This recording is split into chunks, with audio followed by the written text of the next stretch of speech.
Olá, você, tudo bem? Esse é o Tertulianos, diálogos que constroem, que movem o Brasil. Como eu sempre digo, essa é uma iniciativa minha, Ricardo Carneiro, do advogado Leonardo Gandara e do promotor de justiça Lélio Calhau. Hoje, numa dinâmica diferente, resolvemos aqui, eu e Gandara, trocarmos algumas ideias ao ensejo de uma apresentação que gentilmente ele nos ofertou no escritório, falando um pouquinho sobre os trabalhos no seu doutorado na UFMG. É isso mesmo, Léo? Você está fazendo doutorado na Faculdade de Direito da UFMG? Exatamente. Em qual área? Direito ambiental econômico ligado a direito internacional e comparado climático. Jesus. Mas existe essa área de concentração? Porque reduziram bastante as áreas no doutorado, né? Reduziram. Acho que hoje são linhas de pesquisa. Hoje são mais voltados a projetos coletivos, o nome que está sendo usado, né? Então, existe um grande projeto coletivo, que é Direito Internacional Comparado, Mudanças Climáticas, todos esses aspectos relacionados. E aí você vai ter inúmeros temas que se conectam a isso, né? Transição energética, relacionamento com comunidade, o próprio direito econômico, se for analisar, né? Direito ambiental, enfim, tem uma série de assuntos que conectam, né? Aproveitamento de recursos hídricos ou questões ligadas a... Sei que tem algumas colegas que trabalham com esse tema da questão hídrica também, enfim. É muito amplo, né? A ideia é tratar, digamos assim, do paradoxo, né? No caso, o meu projeto, né? Especificamente é para tratar do paradoxo da mineração, um ambiente em que... Por que um paradoxo, né?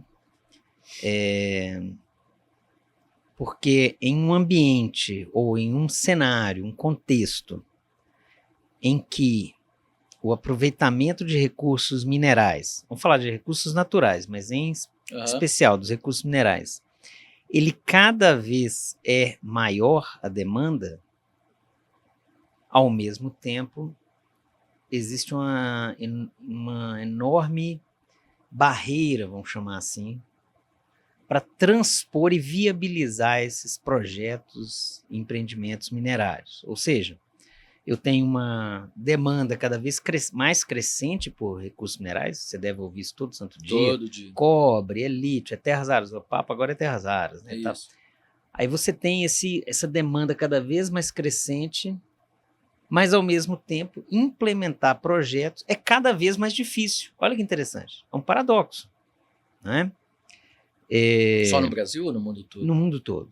Essa é uma questão interessante, tá, Ricardo? Assim, não sei se já vamos começar a falar, né? Não, pinga fogo. A gente vai, inclusive, eu vou participar de uma discussão, sei lá, daqui uns dias, numa rádio, para falar com alguns colegas, uma mesa redonda, sabe? Mas eu tive a oportunidade de falar em 2025, num evento que eu participei em São Paulo. Um evento foi promovido pela Brasil Mineral. Então, para dar o crédito devido aqui. E eu me lembro que muita gente lá, né, um debate, que aí eu não vou falar que isso está certo ou errado, se é positivo ou negativo, mas um debate que é muito comum, você deve ver todo santo dia também, é de que os problemas dos empreendimentos produtivos no Brasil, independente se é mineração ou não, seria o licenciamento ambiental. Aliás, o que ensejou até uma lei geral de licenciamento ambiental. Exato. E eu comentei nessas oportunidades que eu tive lá com meus amigos e comentarei na semana que vem nesse programa de rádio que eu fui convidado a participar, que é interessante que existe um levantamento, depois eu te mostro aqui o gráfico, de desses grandes bancos de investimentos, depois eu pego direitinho o dado aqui, que ele faz um levantamento de quanto tempo demora de você iniciar um projeto de mineração especificamente, e iniciar a primeira produção do primeiro grama daquele mineral. E aí está dentro disso todas as... A titulação mineral, tudo, licenciamento, ambiental, tudo, social, tudo. E o curioso é que existem países que nós consideramos como países A, como exemplos, inclusive, como que tem uma governança, vamos chamar assim, né, muito mais avançada, que demoram mais tempo do que nós. Exemplo, o Canadá. Pois é. Eu já te contei um amigo comum, né, que é o Peter, que aliás temos que trazê-lo aqui. Sim. Uma vez um jantar com 2 geólogos canadenses e eu comecei imaginando que por ter visto um trabalho do IBRAM que conhecia a realidade do Canadá, os dois falaram assim, opa, não é bem assim não, meu amigo, já foi, hoje está muito difícil. Muito difícil. Isso não é, e aí, eu acho que tem uma questão também, sabe, Ricardo, assim, quando a gente culpa o licenciamento, não estou falando que o licenciamento é excelente, mas efetivamente, se for analisar, é um procedimento, né? Seguindo um determinado checklist, né? Você tem lá, cumprindo certos requisitos, né? Não estou falando que é um ato vinculado, não. Mas, a rigor, ele é um procedimento que no Brasil, mal ou bem, ele já é bastante sedimentado. Sim. Tem problemas, de novo, não significa que não tenha problemas. Não é minha praia, especificamente falar de licenciamento, é a sua, mas ele é um procedimento. Ah, mas deveria ser mais ágil, deveria usar mais tecnologia, concordo plenamente. Mas, do ponto de vista da estrutura, da arquitetura, vamos chamar um nome bonito que a galera está usando, a arquitetura institucional, ela existe, ela funciona. Alguns estados podem ser mais avançados, outros estados menos, né? A gente pode ver isso. Mas ele existe, ele tem um procedimento, você segue o nível de discricionariedade, né? Ainda que a gente possa criticar, mas ele é baixo nesse sentido, não é? Inclusive dá um tremendo de um conforto para os investidores, para empreendedores, né? Isso eu já ouvi de estrangeiros. Ter a licença. Não, olha, que bom que o Brasil tem um procedimento. Isso é ótimo. Ou seja, você diminui essas, digamos, essa fluidez, né, de países que não existem. Interessante, né?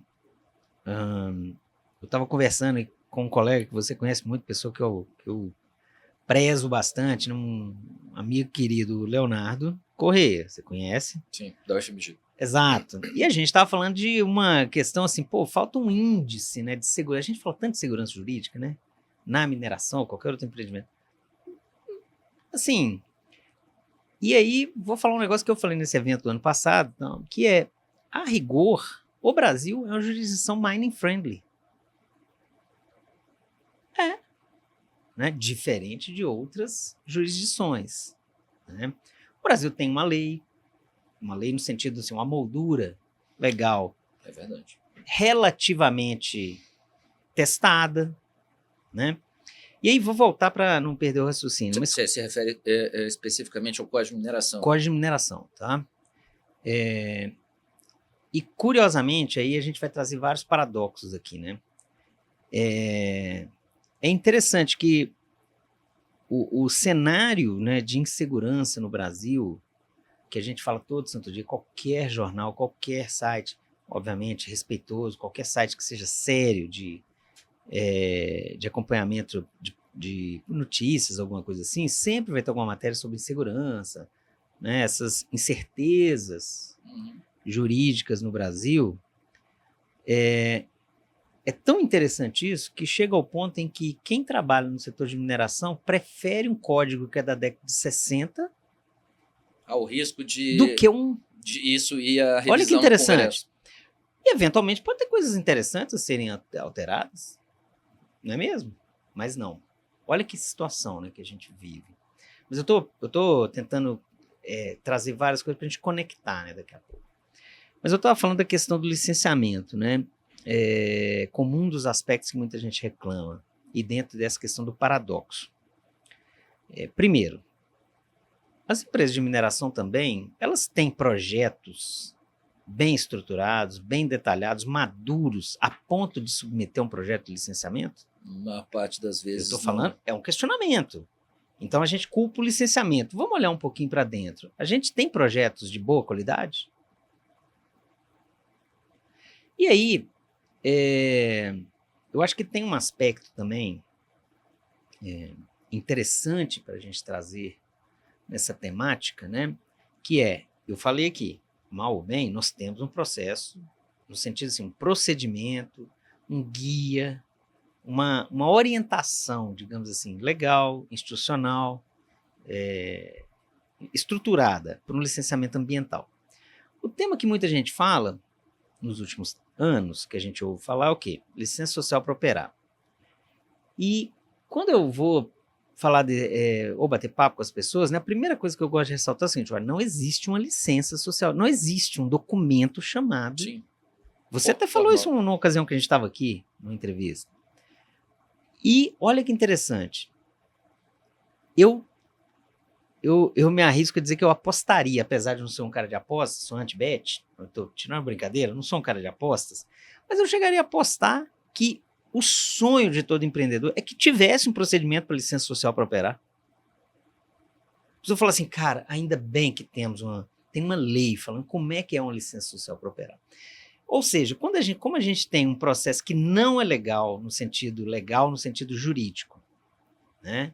Mas é legítimo no sentido da legitimidade.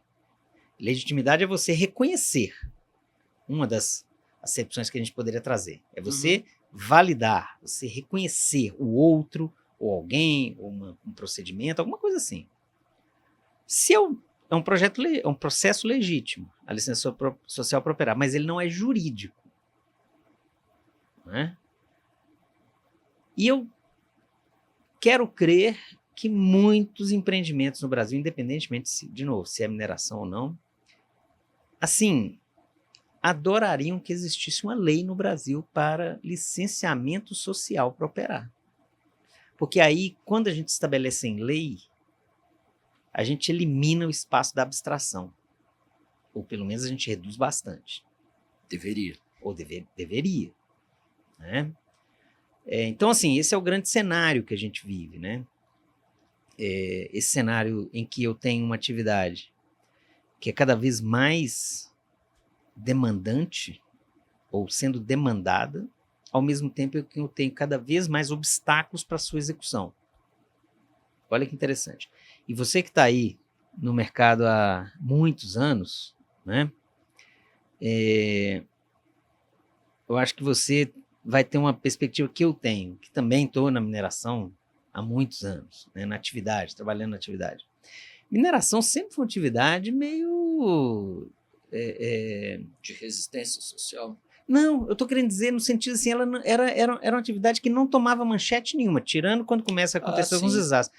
Mas assim, você não abria um jornal há 20 anos, vamos colocar 20 anos, 15 anos. A partir de 2015 a gente vai ter um marco aí em que a atividade de mineração se torna, não é que ela se torna objeto de uma crítica social muito grande a partir de 2015, já era, mas era residual, muito localizada, muito ponto de nicho. Ela não alcançava grandes públicos no Brasil.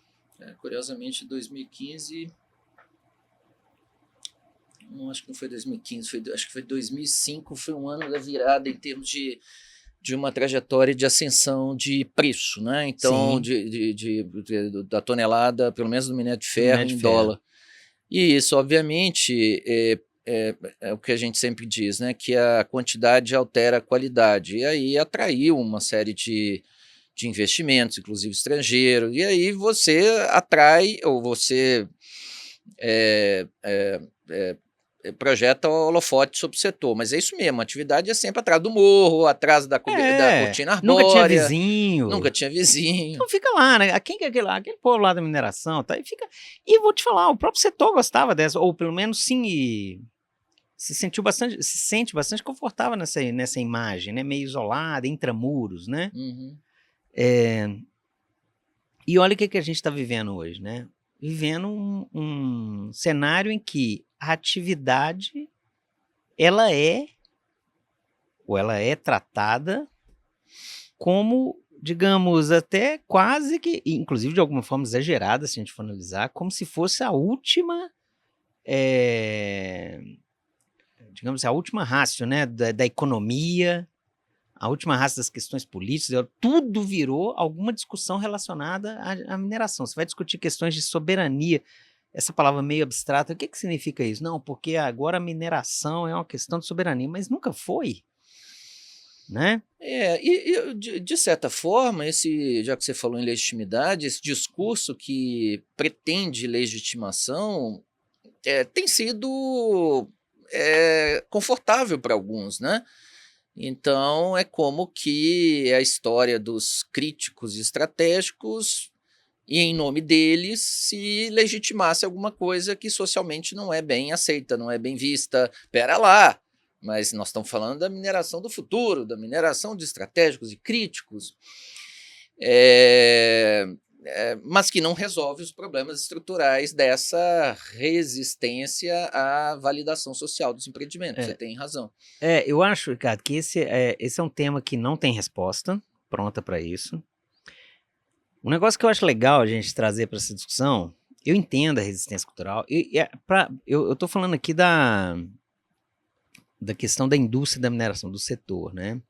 Mas também os grupos que existem, como tudo no Brasil nos últimos anos, né? A gente tem pouco diálogo, inclusive, com todo mundo se encerra na sua bolha e dali você vai falando só para quem fala a sua língua, né? E aí fica complicado mesmo, né? E tem uma discussão que eu acho interessante da mineração, é que é uma atividade que ela... eu acho meio lugar comum a gente ficar falando que ela é imprescindível, que o celular, sem mineração não tem celular, sem mineração não tem... Gente, isso é óbvio que é. É óbvio. Isso é óbvio. E não serve para justificar também. E não também, serve para justificar nada, no fim das contas, né?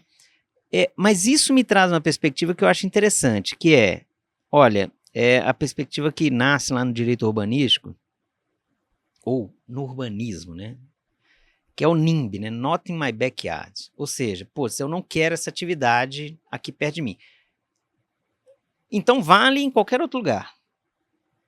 Então isso eu acho que desafia até alguns conceitos interessantes, mais, digamos assim, vou chamar de mais universais do direito, né? Então, assim, eu não quero lá vamos pegar... Não vou falar vou falar de situações que são absolutamente públicas, né? A gente tem discussões sobre minas, por exemplo, de potássio no Brasil. O Brasil é um país que sua economia é bastante dependente não só da mineração, né? Mas do agronegócio. Que chega a uns 23, 25%. Exato. É muita coisa. Assim, a conta do PIB, eu acho que ela até não traduz a força que efetivamente o agro tem, sabe? Talvez não. Porque quando você fala 23, cara, como assim? Não, é balança comercial, né? Interiorização do desenvolvimento. Então, tudo isso tá no pacote, né? Do agronegócio, da mineração também. Mas, enfim, a gente tem lá uma ideia, enfim, como qualquer outra empresa, os caras fizeram um projeto, né? Não vou entrar em detalhes aqui, porque também não é onde eu trabalho, né? Fizeram um projeto de potássio na região amazônica, né? Passou pelo procedimento de licenciamento, e aí você tem os combates judiciais para evitar que esse projeto se materialize, né? E é interessante, né? Sob inúmeros argumentos que continuam falando, são legítimos. Não estou falando que eu concordo, são legítimos. Né? Proteção disso, proteção daquilo. E é legal, bacana, faz parte do jogo. Mas eu continuo precisando de potássio. Né? Tá bom, mas e de onde que a gente vai trazer esse potássio? Desde que os canadenses lavrem lá, e não me importa como, é assim então que funciona? O canadense e o russo. Eu posso trazer dos russos ou dos bielorrussos, né, com todas... mas aí você está dificultando. Não, é uma pergunta legítima também. Então vale isso. Então esse é o jogo.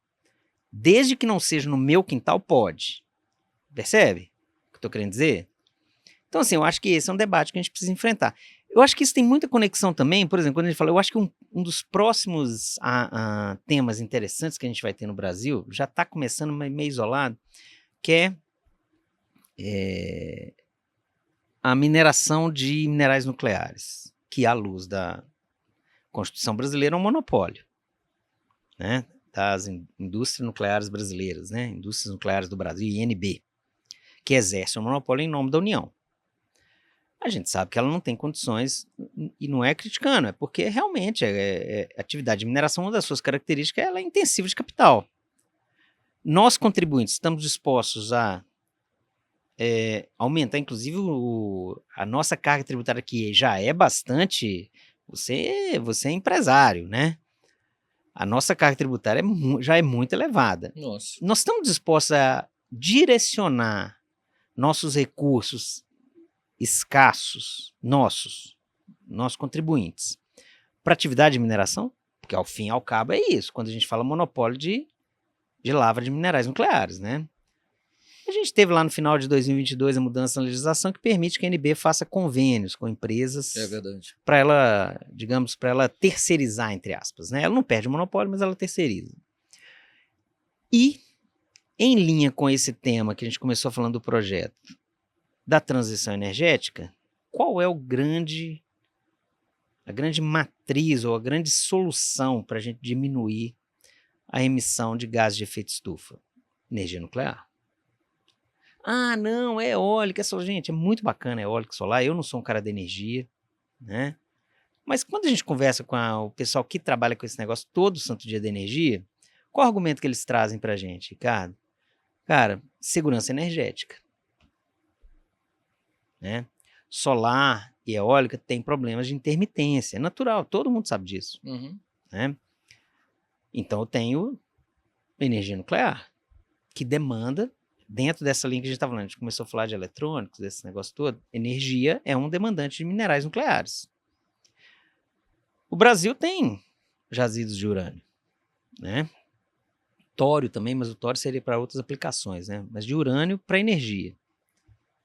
E aí a gente vai ter esse mesmo debate? Eu acho que a gente vai ter.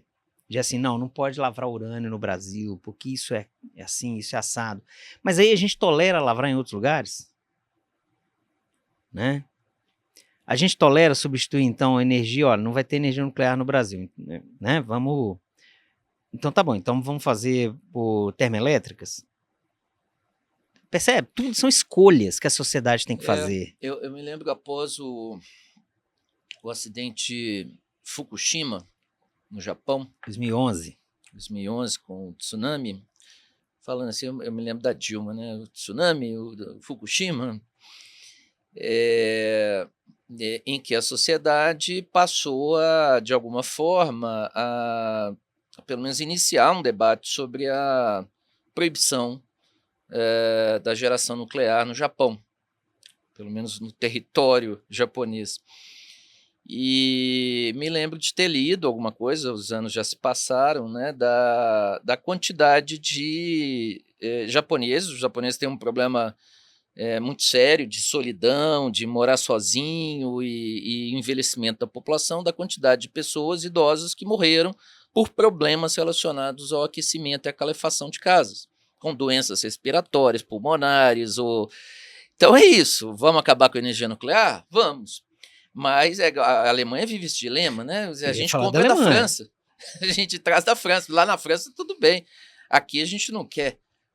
Não, e é interessante, né? A gente sai da esfera do direito para essas questões. Por exemplo, a Alemanha está vivendo no atual, a gente não precisa ser,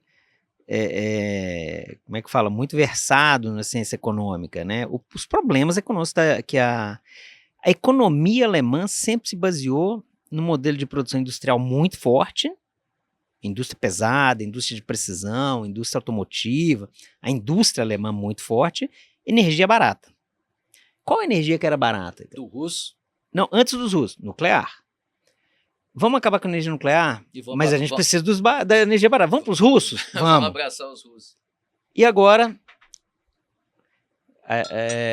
só faltou a gente fazer uma analogia com o grande Garrincha, né? Faltou combinar com os russos, né, cara? Exatamente. Né? E a França, isso eu acho legal, né? A França, nesse sentido de trazer para o debate, falou assim, não, a gente não vai migrar para um modelo que é um suicídio econômico, né? A gente está saindo do nosso tema aqui, mas olha que interessante, né? São escolhas que a gente tem que fazer como sociedade, né? Se a escolha da sociedade é não lavrar lítio, né, do Vale do Jequitinhonha, com um apelido bem bonito, Vale do Lítio. é muito mais gourmetizado, né, falar Vale do Gourmet. Lítio do que falar o grande Jequitinhonha, né? Que interessante, Ricardo, que é uma região historicamente abandonada por todos nós. Governos, inclusive, Governos historicamente abandonaram a região do Jequitinhonha. Federais, estaduais e municipais, para passarmos o recibo correto. Quando a região começa a ter uma nesga de alguma saída econômica para tentar, né, gerar renda para aquelas comunidades, o mundo desaba sobre eles. Temos que acabar com essa mineração. É. Né? E é interessante que eu não sei se você percebe, eu percebo, né? Existe uma desconexão entre o local e o, vamos chamar de não local, em que você tem um discurso não local que é muito avesso à atividade de mineração. E ele não se conecta com o discurso que efetivamente de quem está nos locais, ou pelo menos a maior parte. Né? Se você você conhece vários no Brasil todo, municípios mineradores, ou municípios de tradição mineral, não há uma resistência à atividade de mineração nesses municípios. Estou falando uma avaliação empírica aqui. Né? Vários municípios. Se a gente for para a gente ficar aqui em Minas, né? A gente foi em lugar onde aconteceu um desastre gigante, Mariana. Não há um movimento contrário à mineração. Estou falando do ponto de vista em toda a comunidade, toda aquela população. Não há. Ouro Preto, não há. Itabira. A preocupação de Itabira é exatamente o contrário, acabar a mineração, não é? Que é um outro tema que eu acho interessante que deveria ser tratado também, que é os territórios, né, de mineração após o exaurimento das jazidas, né? É um tema fundamental. Agora, efetivamente, o que nós como sociedade queremos? Né? A gente não quer a lavra do ferro, do lítio, do ouro, seja lá o que for, do potássio. Ok, né? É legítima essa escolha? Né? Como é que a gente vai legitimar também? Cara, por voto? Ou por decisão judicial? O que me causa um grande incômodo, tá, Ricardo? Você sabe, né? Assim, da gente transferir para um terceiro uma decisão que é nossa. Eu também já fiz essa reflexão muitas vezes. Já me vi na região serrana do Espírito Santo, Domingos Martins, é um município muito grande, onde tem a tal da Pedra Azul. Né? Muito bonito, por sinal, né? Que é o nosso Yosemite brasileiro, né? De uma promotora de justiça, que se dizia muito presa aos valores e tradições do município e bradava numa reunião assim, por que aqui? Por que vocês vieram aqui levar a nossa paz? Empreendimento hidrelétrico. Já vi uma discussão que foi judicializada que desaguava na seguinte pergunta: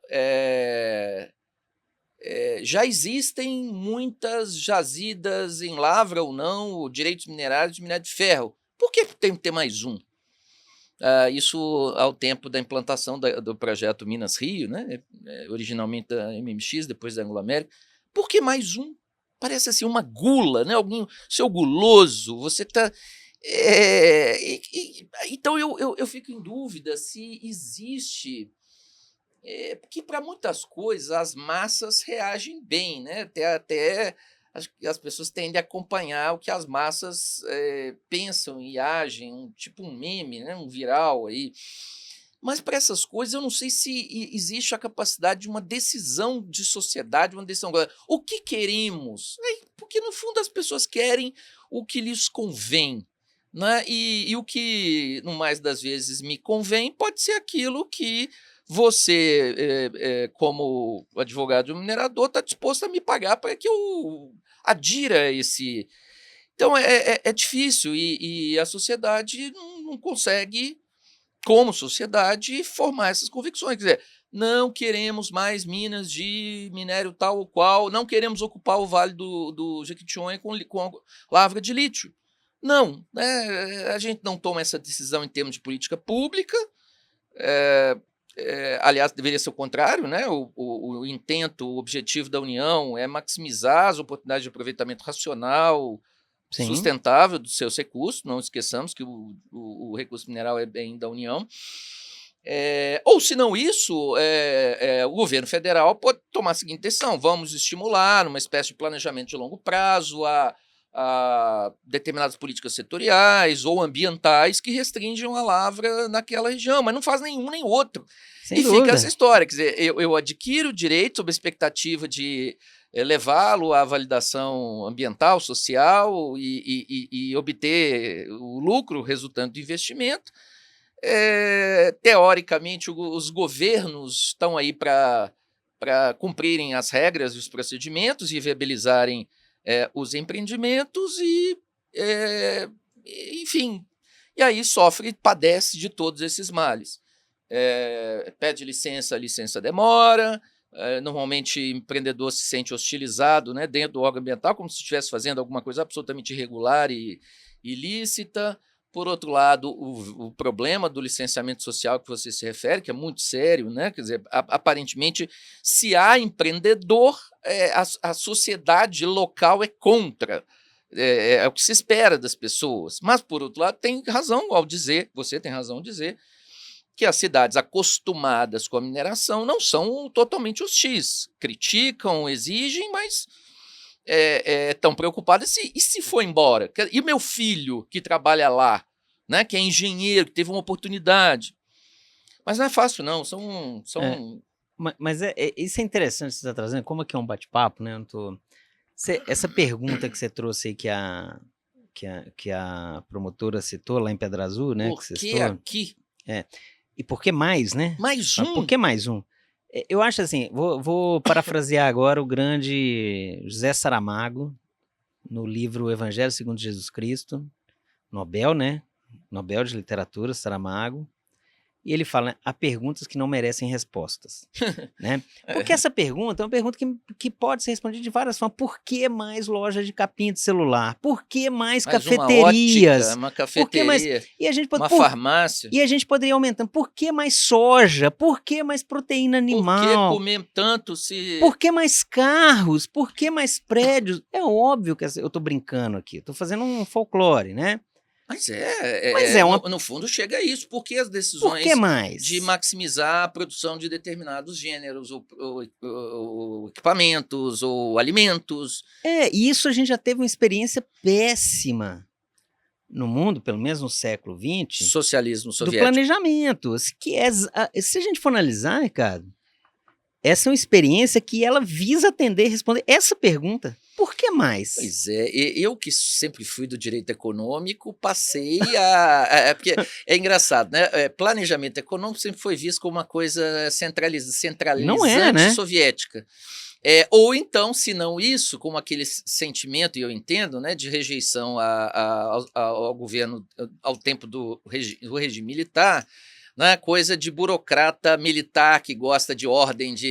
Mas a China de hoje parece reinventar com muita calibração e ajuste sucesso, fino, né? os planos que são quinquenais. Né? E sucesso, né? E tem comitês que avaliam a execução, são mandatórios, não é só porque no Brasil o plano era isso. Não, temos uma ideia, né? Que é uma ideia, temos que fortalecer a indústria, mas um dia a gente cumpre, até porque está circunscrito ao mandato de um governo, que é de um partido, o outro vai jogar tudo no lixo. Eu ouvi recentemente falar sobre planejamento chinês e é um negócio espetacular. Não?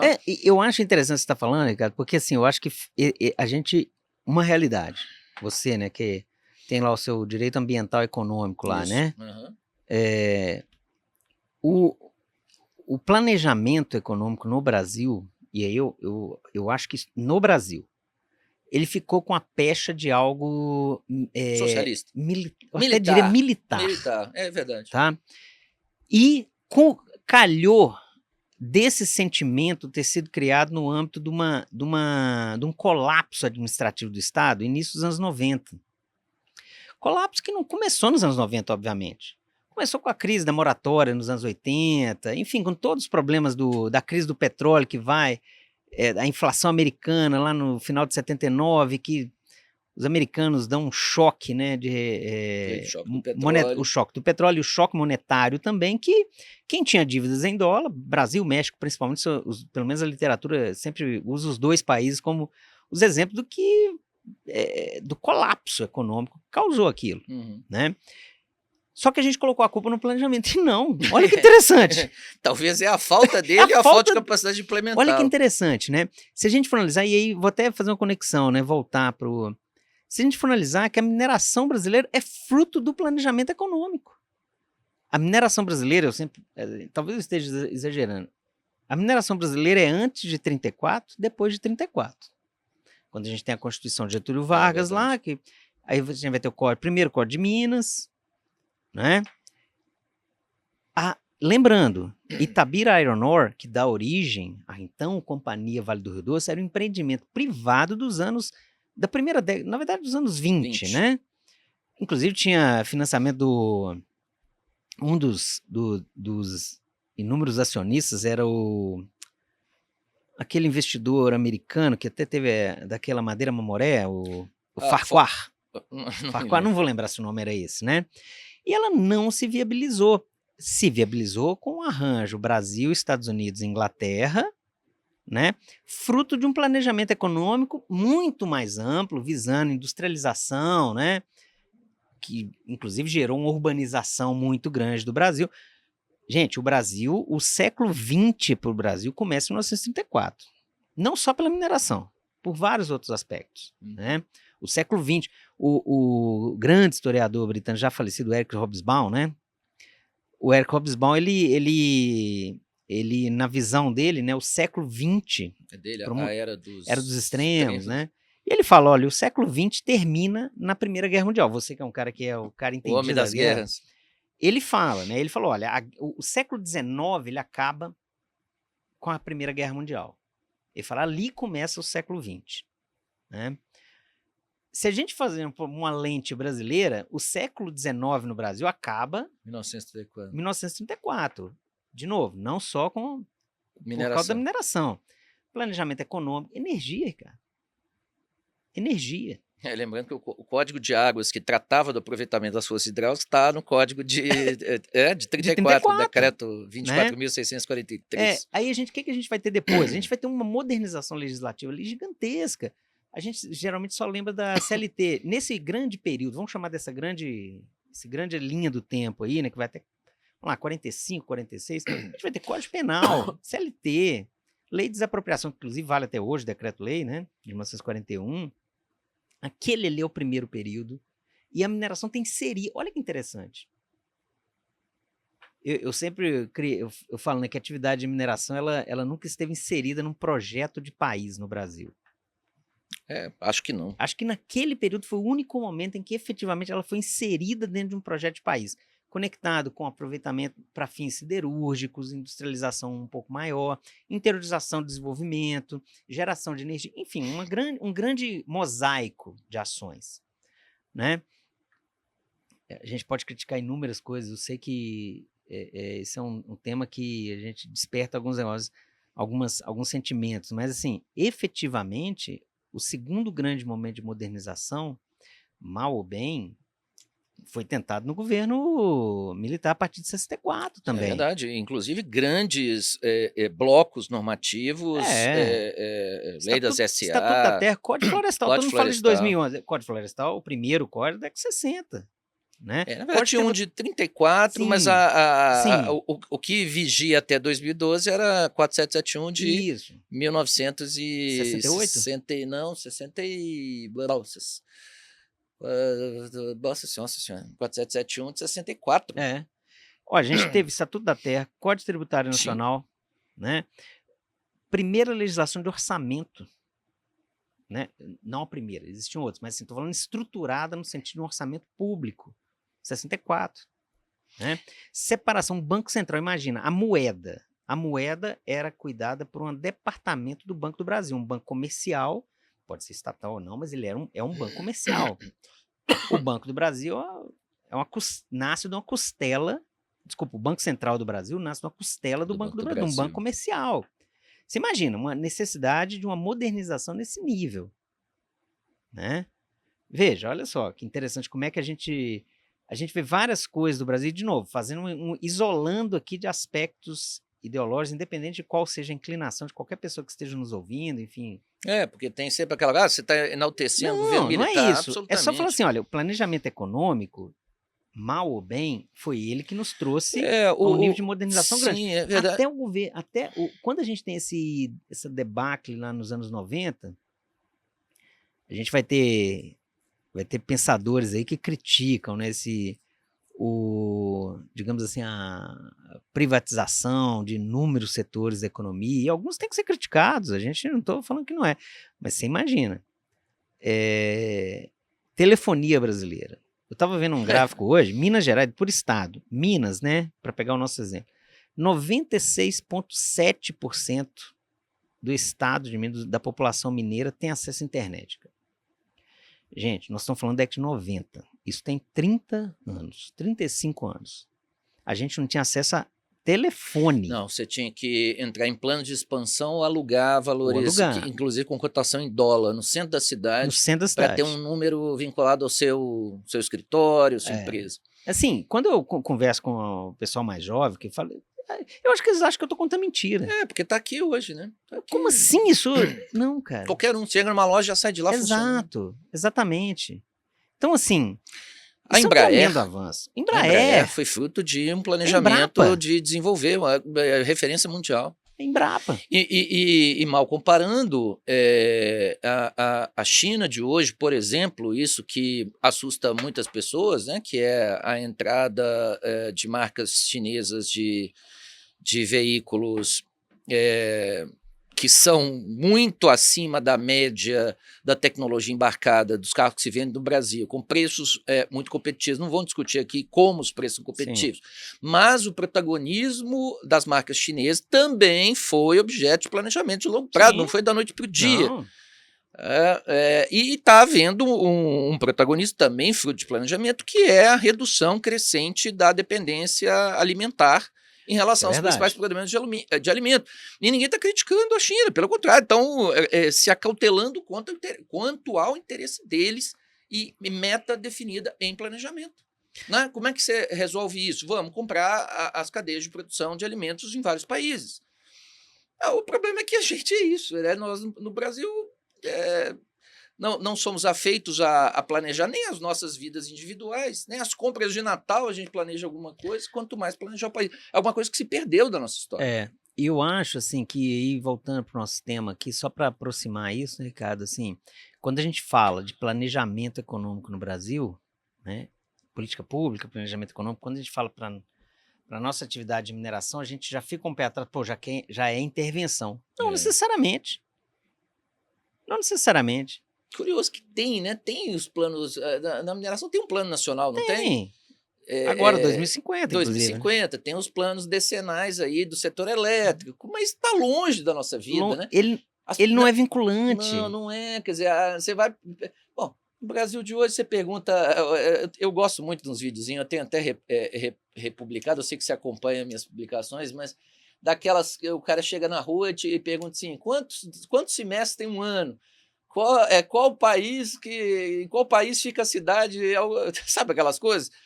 Então as pessoas não são capazes de dizer nem o que está escrito na bandeira nacional, quanto mais conhecer metas de planejamento, mas deveria ser assim, né? Deveria, sem tendências socializantes, deveria discutir com comunidades locais, com grupos de interesse, que a meta governamental proposta, você pode não concordar, vai atrás do seu deputado, do seu político, do seu governante, mas realmente é uma coisa que se perdeu totalmente. E assim, vamos lá, né? Pô, você conhece o Brasil, cara, né? Você conhece o Brasil. E não há. Assim, Queria conhecer menos. não, Eu acho que eu sofreria não, um pouco menos. é triste a gente ver assim, regiões brasileiras, assim, a discrepância do desenvolvimento regional é algo gigantesco, cara. E assim, eu acho que a mineração ela pode, como ela já fez, né? Eu estava conversando, só para fazer um parênteses, eu estava conversando outro dia com a Luísa, né, minha esposa, você conhece? Aham. E a gente estava falando do Henri Gorsex. O cara, Dom Pedro II, um cara, as pessoas não gostam, era um visionário, talvez o maior governante que esse país já teve. Eu sou um apreciador. Ele, cara, imagina o que é Ouro Preto no século XIX, cara. Já não tinha opulência do ouro, porque o grande momento do ouro mineiro, né? Século XVII. Século XVII, vai até um pouco ali meados do século XVIII, século XIX já, Ouro Preto já tinha realmente perdido toda a sua, aquele esplendor, né, do século XVII e XVIII. O cara faz uma decisão de fazer uma escola de Minas, né? Já existia escola de farmácia, que é, se não me engano, dos anos 1840. Traz um francês da École de Mines de Paris, né? Para criar uma escola no meio. De novo, imagina Ouro Preto no século XIX. Era o meio do nada. No meio do nada. Era o sertão brasileiro, né? O cara faz uma escola naquele lugar. Única e exclusivamente. Por que fez uma escola em Ouro Preto? Né? Porque ali tinha um potencial, né? Muito bem guardadas as devidas proporções, é a mesma coisa de ter como tem a Colorado School of Mines no meio do nada dos Estados Unidos. Falar para um americano do Colorado, basicamente é falar do interior de Minas, né?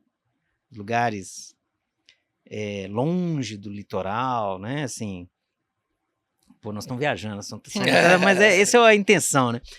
Porque a gente teve uma colonização. Até hoje, nós temos impactos dessa colonização portuguesa. Portugueses, você sabe melhor do que eu, adoram o litoral. Portugal tem pouca ocupação para dentro do país, ainda que seja um país bem pequeno, né? Mas mesmo assim, a população se concentra no litoral. Isso não foi diferente no Brasil. 54% da população brasileira, até hoje, segundo o último censo, mora a 150 quilômetros do litoral. Né? Pô, para ocupar um território desse tamanho, o primeiro vetor que aconteceu foi a mineração. As bandeiras, né? As bandeiras e entradas paulistas, né? Efetivamente, o objeto delas era procurar minas. Ouro, prata, muito impactados por Potosí, né? Diamante, rubi, esmeraldas, muita procura por isso. Então, assim, imagina, voltando, o cara tem uma ideia, falou, cara, vamos contratar um francês para implementar uma escola de engenharia no meio do nada, das montanhas do interior de Minas Gerais. Gente, isso só foi possível em função desse, como é que fala, Ricardo? Dessa tradição mineira no sentido minerador, né? Então imagina, se a gente pudesse tentar trazer essa perspectiva para os dias de hoje. Quantos lugares no Brasil que não precisam da gente avançar com inúmeros, digamos assim, e quando eu falo avanço, não estou falando tão pejorativo, não é avanço civilizatório mesmo, sabe? Escola, é acesso à educação, é acesso a essas oportunidades, né? E, inclusive, para ter um equilíbrio maior econômico entre as regiões brasileiras, né? Acho que o agro faz muito disso, tá, Ricardo? A gente que mora numa capital, num centro urbano, né? A gente já teve a oportunidade de viajar junto, inclusive, para Goiás, né? Assim, Goiás Goiás e Maranhão. Goiás e Maranhão, exato. Eu acho que a gente não sente o impacto que o agro tem. Lá é mais... É visível, é concreto, né? Com reflexo na capital. Aqui exato, aqui não temos. Não. Mas eu acho que isso aqui até, no nosso caso, né, em Belo Horizonte, a gente não tem nenhum reflexo sequer da mineração na cidade de Belo Horizonte. A cidade de Belo Horizonte fica de costas para a atividade de mineração. sendo que é uma cidade que vive de serviços, né? Muitos deles ligados à mineração. Eu tive uma conversa outro dia com um estrangeiro, né? Eu já tive essa conversa no passado com uma pessoa que você conhece, Georgina, Sim. né? Que é mexicana, uma cidadã do mundo, mas mexicana, e ela fez uma pergunta que deve ter 15 dias com outra pessoa, um outro estrangeiro me fez. Falou assim, por que a sede de várias empresas de mineração no Brasil é em Minas Gerais, é em Belo Horizonte? Mesmo não tendo, eventualmente não tendo nenhum ativo nesse lugar. E a resposta? A resposta, inclusive, eu poderia voltar, né? Por causa lá da decisão de Dom Pedro, se a gente for analisar, né? Lá no século XIX, de criar uma estrutura, de prover profissionais para essa indústria, para esse setor, né? É uma cidade que concentra uma cadeia de serviços de mineração que é uma cadeia muito rica no sentido de intelectual mesmo, tem muito conhecimento nisso, né? Só que eu acho que a gente é meio envergonhado desse conhecimento, sabe? Então, assim, a gente tinha que digamos assim, tomar esse título de uma capital da atividade de mineração mesmo, sabe? Para todos nós seria ótimo, todos os profissionais. Investimentos no desenvolvimento científico, técnico, de consultoria, geológico, advocacia. Por que não? Acho que nem tem mais na graduação, né? Eu não sei como é que está no FMG, mas acho que não tem. Não tem. A última que teve foi a PUC, mas não tem mais. Direito minerário, no maior estado minerador, está diminuindo o nosso nome do estado é esse, gente. Agora, Gandara, recentemente, um veículo de mídia, e você certamente viu pelo Instagram, e o Instagram está impulsionando aí mídias novas, né, que não são televisivas, que teria feito um trabalho um tanto quanto investigativo, comparando a quantidade de títulos minerários em nome de grandes empresas e a arrecadação correspondente de Cefem, dizendo que isso representaria partes do setor estocando direitos com objetivos eventualmente de especulação, com objetivo estratégico. Evidente que para falar em especulação no setor com título minerário tem que lembrar que se paga, né? Você tem lá as taxas anuais por hectare, então ficar cultuando títulos como se fosse uma coleção de selos, né, não é tão simples assim. Você não acha que está faltando? Eu acho que, não sei se foi essa a sua apresentação recente, eu sei que é difícil falar sobre esse tema também, né, porque às vezes tocar em algumas coisas que são paradigmas, assim, não, peraí, não vamos falar sobre isso. Quando você fez uma apresentação desse tema para nós no escritório, e você repetiu aqui agora, que existe esse tabu, não vamos discutir o que está funcionando, porque colocar na discussão aberta, no cenário atual, de interesses diversos, pode acontecer tudo, inclusive piorar muito, né? Mas você tem problemas estruturantes na legislação mineral e talvez nos mecanismos institucionais de implementação e controle dela. Ontem, por exemplo, alguém do escritório veio me trazer a notícia de um ofício remetido pela ANM, dizendo que a nossa denúncia, né, quanto a abandono de lavra dentro da área de uma cliente nossa, que a ANM não vai fazer vistoria tão cedo porque, diante dos cortes orçamentários, a situação da ANM hoje, apesar de tudo que aconteceu com as barragens, soerguer ou dinamizar o trabalho é pior do que a do antigo DNPM, né? A situação é muito ruim. E aí envolvimento de servidores e tudo mais. Mas isso na parte de controle, de implementação. Na parte normativa, fica aqueles problemas. Quer dizer, será que o regime de concessão de lavra brasileiro é bom?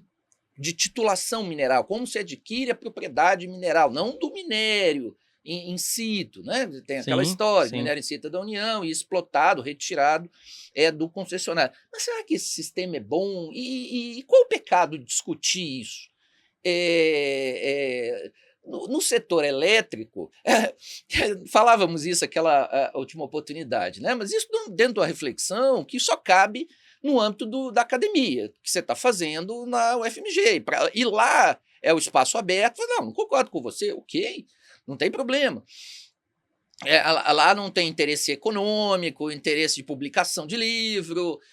Mas, assim, alguém vai falar, o regime jurídico minerário brasileiro, desenhado, a grosso modo, na Constituição, regulamentado por um código que é anterior à Constituição, ele premia o risco. Então, enfim, todo o desenho normativo se volta. É a explicação que eu ouvi há mais de 25 anos, né?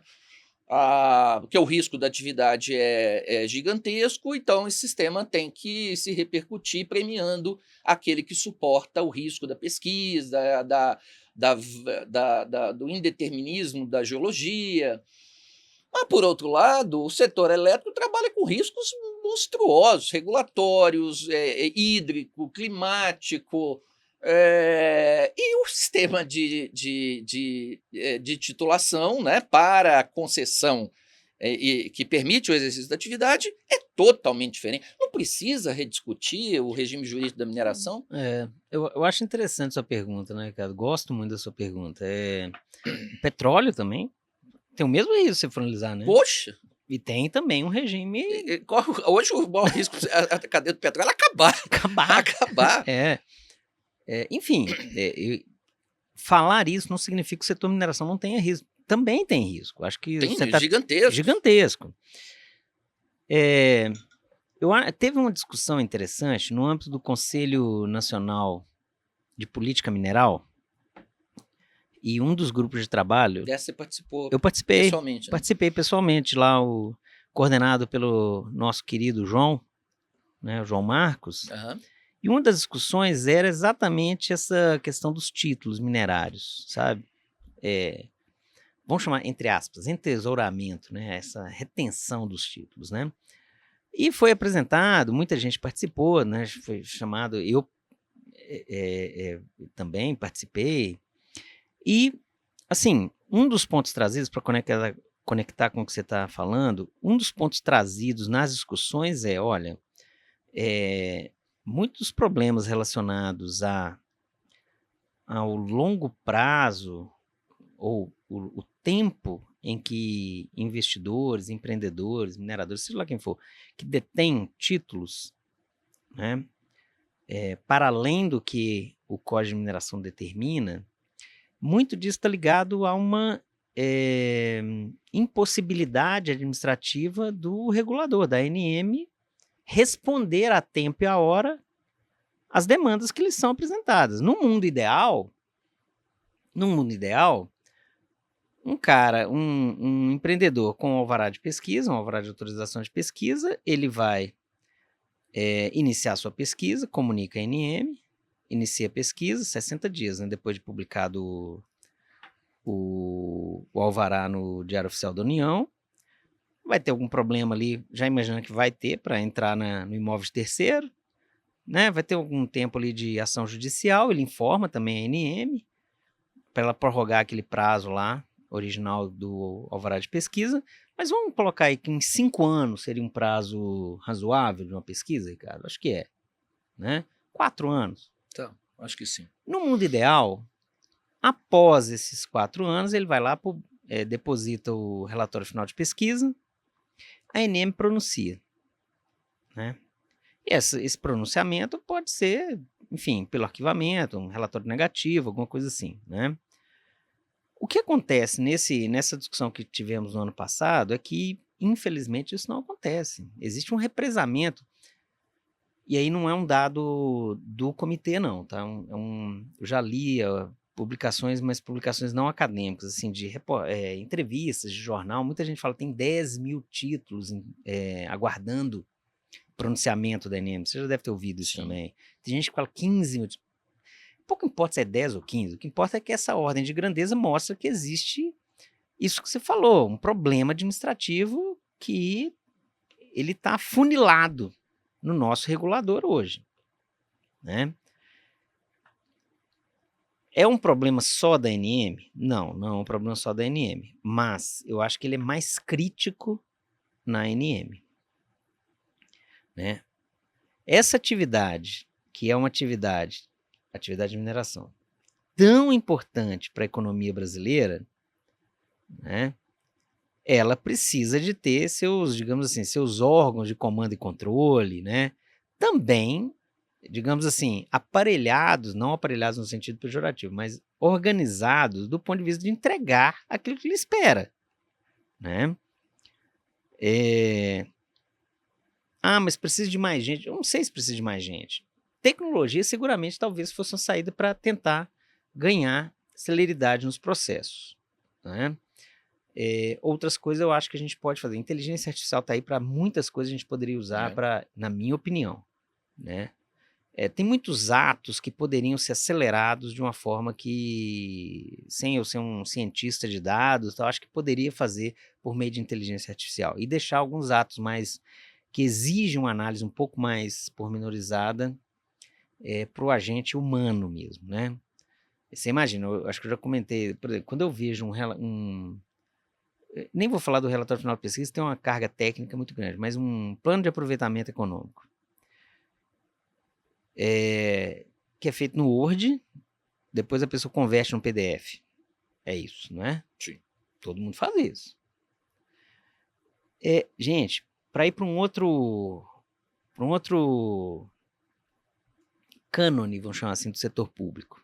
A gente pode gostar ou não gostar, mas tem que admitir que a Receita Federal ela é muito eficiente no Brasil. Bastante. Não é mesmo? Em arrecadar. Ela é muito eficiente. A ponto de hoje, isso não é daqui a 5 anos que vai acontecer.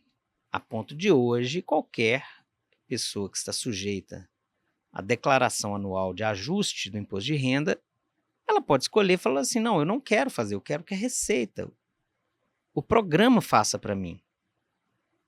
Já sai sua declaração, né? Tanto é o nível de aperfeiçoamento tecnológico que atingiu. Eu estou fazendo esse paralelo. Será que a gente precisa fazer um plano de aproveitamento no Word, converter num PDF e subir no protocolo lá no SEI?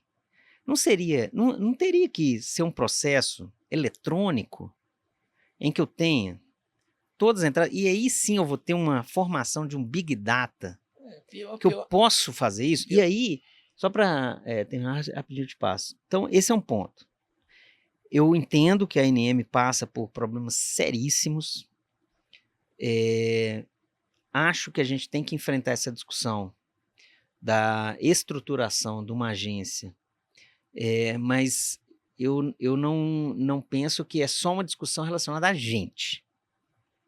Eu acho que existem soluções, gente é importante demais da conta, mas existem soluções tecnológicas que podem ser desenvolvidas. Sobre a questão do arranjo, né? Assim, arranjo o regime jurídico, né? Eu acho assim que quando eu pergunto, eu acho que não tem resposta assim, eu gosto ou não gosto do regime, o regime é bom ou ruim. O regime ele é o que é, né? Existem outras jurisdições que escolheram outros regimes, né? E a gente tem que, eu acho que a premissa básica é, se eu tenho um território em que eu conheço geologicamente esse território com algum nível de precisão, menos sentido faz um regime em que eu premio, entre aspas, o risco. Entendeu o que eu estou querendo dizer? Ou seja, se eu tenho um território em que eu conheço os recursos minerais que eu tenho nesse território, eu não preciso conhecer com profundidade, mas que eu conheço com algum nível de segurança. Menor é a minha demanda por fazer um regime em que eu privatizo, entre aspas, o risco da pesquisa. Então, o nosso modelo ele tem essa premissa. Do ponto de vista lógico, ele é um modelo bastante lógico, né? Ao invés de eu gastar os recursos públicos para pesquisa mineral, o que a gente faz no Brasil, Ricardo? A gente transfere para o agente privado, ele gasta o dinheiro dele e ele assume esse risco, né? Então, o nosso regime ele parte de uma premissa que é muito lógica, né? Jurisdições que conhecem mais o seu território, o que elas vão fazer? Elas vão pesquisar e elas vão licitar as suas áreas. Não vou entrar nem no detalhe se vai ser contrato, se vai ser concessão, ou aí é mais os detalhes. No nosso caso, infelizmente, a gente tem um território que é gigantesco e a gente não tem recurso para mapear esse território com precisão que seria necessária para a gente ofertar títulos. A gente vai ter ofertas de títulos em alguns lugares do Brasil, né? A gente vai ter aí a CPRMs, né, o Serviço Geológico, fazendo alguns tipos de licitação, algumas companhias estaduais fazendo aqui ou acolá, mas efetivamente não é a regra. A regra é, agente privado, você quer pesquisar? O risco é seu. No entanto, cara, eu não acho, e aí é a minha opinião, é a opinião pessoa física, Leonardo. Uhum. Eu não acho que o sistema foi desenhado para premiar risco, ou premiar aquele que está disposto a correr risco, né? Porque, ao mesmo tempo, não é uma imposição. Então, a pessoa que requer um alvará de autorização de pesquisa, ele não tem uma arma na cabeça dele, pede o alvará de pesquisa, vagabundo. Não. Ninguém obrigou ele a pedir. Se eu defendo as liberdades, né, individuais, o direito à livre iniciativa, ele que corra aquele risco, não?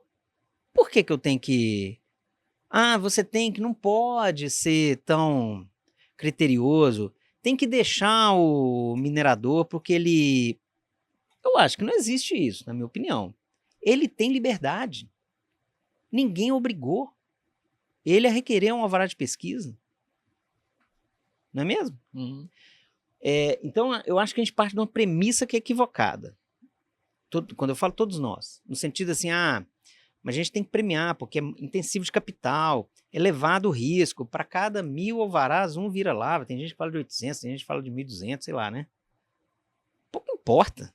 Do ponto de vista legal, na minha opinião, pouco importa, né? Eu estou fazendo todo esse encaminhamento, então, assim, existem outras jurisdições que têm modelos diferentes do nosso que não necessariamente seriam aplicáveis ao nosso. Por exemplo? Esses regimes mais, por exemplo, vou generalizar aqui, né, mas, por exemplo, os países africanos tendem a escolher regimes muito conectados, ou pelo menos os países que eu estudei, né, que estudo, muito ligados a contratos de concessão. Muito próximo do que a gente tem de concessão de serviço público no Brasil, que seria o artigo 175 da Constituição. Concessão de serviço público. Seria uma lógica muito parecida para a concessão mineral. Eles chamam de concessão mineral, mas é uma concessão mediante contrato. E é contrato mesmo. Igual o contrato de aeroporto, você vai ter suas metas, você vai ter que atingir. Paga royalty, mas eventualmente tem participação societária do Estado. O Estado é um acionista, mas um acionista para fins de participação, recebimento de dividendo, né?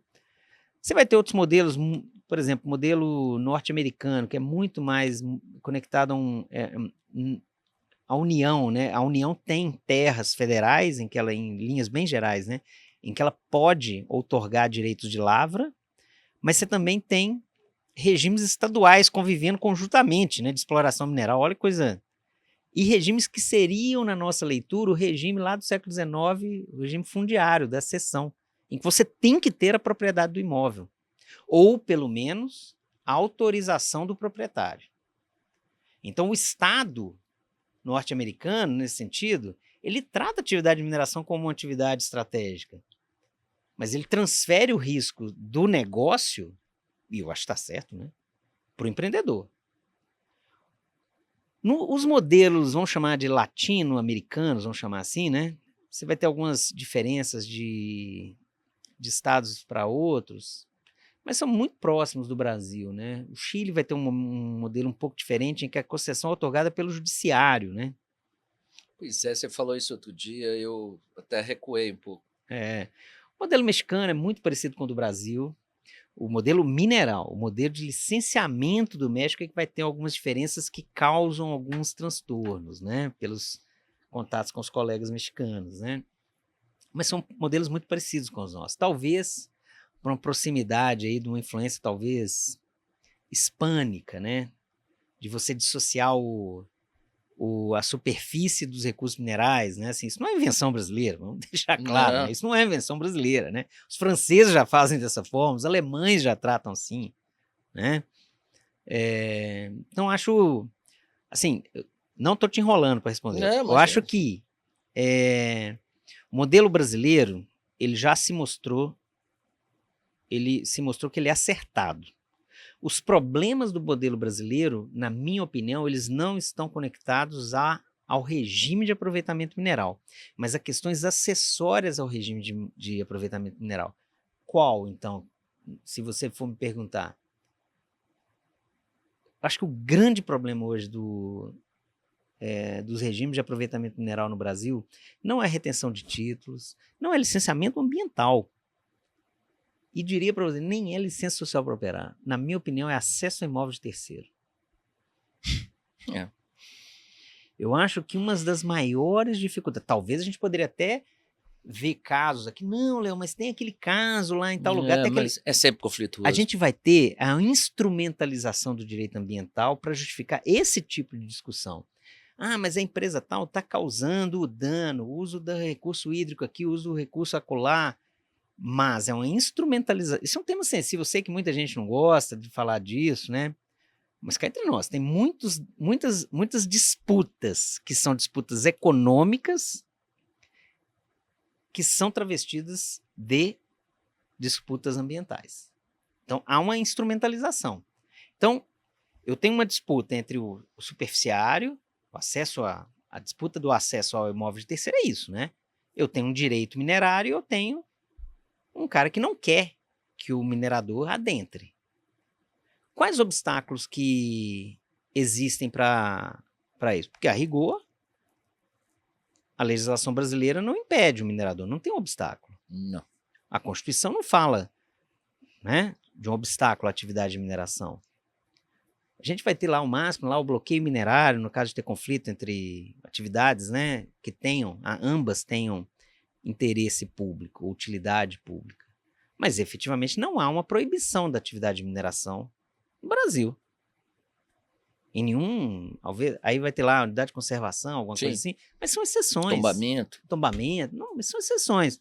Você quer fazer uma atividade de mineração numa fazenda, você vai você vai iniciar ali um conflito. E muitas das vezes o argumento ambiental ele é instrumentalizado para inviabilizar, porque do ponto de vista legal não há outro tipo de obstáculo. Então, minha leitura é, o regime brasileiro ele tem seus problemas? Óbvio que tem, como todo regime. Mas eu acho que ele já foi testado amplamente ao longo dos anos.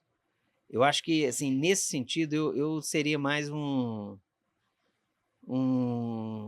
fazer uma brincadeira, seria mais um Tory, né? um conservador inglês. Para que mudar algo se eu posso fazer mudanças incrementais apenas? Para que fazer uma mudança revolucionária no direito minerário brasileiro se eu posso fazer mudanças incrementais?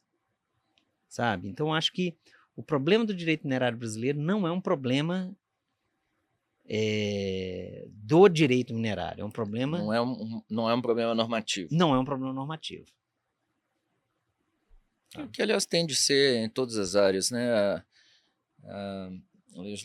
Eu cansei, já tem 34 anos que eu estou nisso, cansei de ver rasgados elogios à legislação ambiental brasileira, que tem exigências, penalidades avançadas, equiparáveis aos países mais rigorosos, mas sofre de um déficit de implementação muito grande pelos problemas administrativos e corrupção, que não são do regime jurídico, bem se diga, né? E no Brasil é isso, né?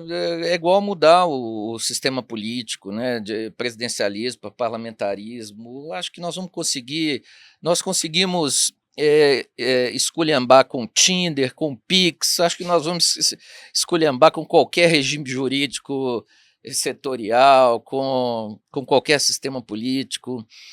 É nisso que eu disse que eu queria conhecer menos o Brasil, porque conhecer a fundo é aflitivo, né? Mas, Leonardo, nossa, acho que nós estamos em excesso de prazo, né, aqui, mas esse era o objetivo mesmo. Eu sei que você tem se dedicado ao espaço do doutorado. Eu acho que só quando a gente se convence que não quer título, que eu nem sei se no Brasil o título de alguma coisa tem mais importância, né?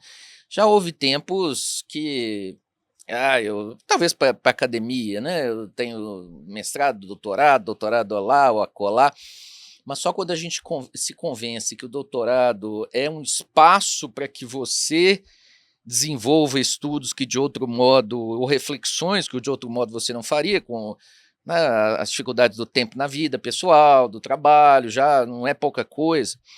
Então, a grande oportunidade da reflexão abstrata sobre as coisas, né, de filosofia, de geopolítica, acho que só o retorno aos estudos que nos permite. E eu tenho acompanhado o desenvolvimento dos seus trabalhos, estou inclusive te copiando aí, cada livro que você posta lá, opa, já vou para a Amazon aqui, comprei alguns que eu preciso até te mostrar depois. E é isso, meu cara, o objetivo mesmo hoje era uma discussão livre aqui, mas essa vez nós não estamos ouvindo alguém, né? A gente está se ouvindo e falando, mas foi muito bacana. Essa foi uma apresentação que o Leonardo fez no doutorado, fez aqui também, que é uma espécie de um revisitar crítico, inclusive para reconhecer que não há necessidade de grandes mudanças na trajetória, sob a ótica do direito administrativo mais moderno, né, com novos institutos, ou uma nova forma de compreensão do interesse público. Então, isso é muito bacana, e esse é o objetivo aqui do nosso debate hoje. Bacana. Valeu, Ricardo. É Muitíssimo isso, obrigado. pessoal.